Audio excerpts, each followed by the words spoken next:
Nikos, 2.5 years since the new Hong Kong Convention for the safe and environmentally sound recycling of ships was adopted, but still no country has ratified.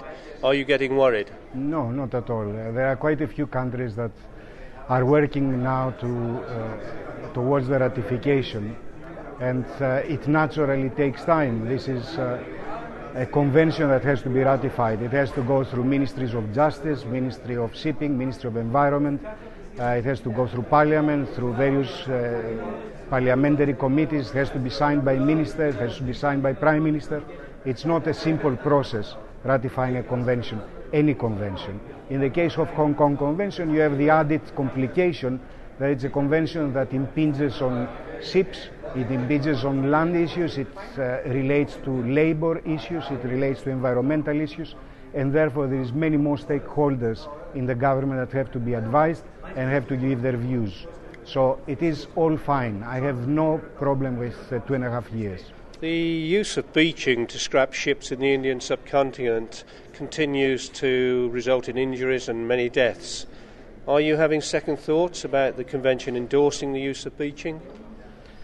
The convention does not endorse or does not prohibit the use of beaching. The convention looks at improvements in environmental protection and in safety.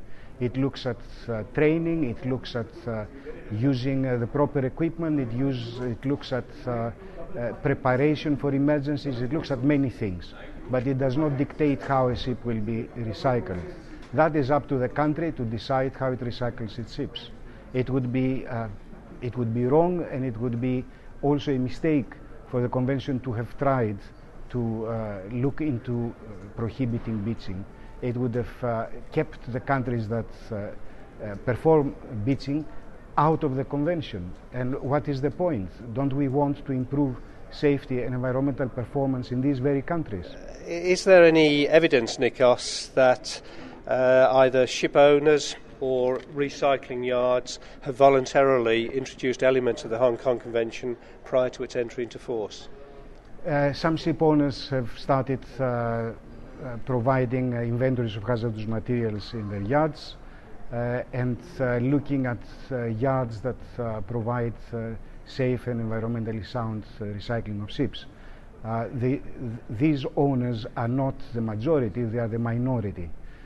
I believe that the voluntary use of elements of the Hong Kong Convention up until entry into force of the Convention will happen in another way.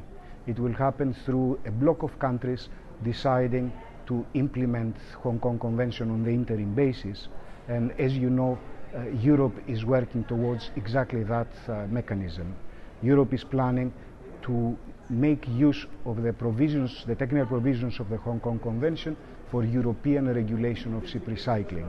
And then Europe has to come to an agreement with recycling countries as to what yards are suitable and acceptable to Europe for European ships. That will bring the entry into force of the Hong Kong Convention much faster, and it will also start implementing its mechanisms.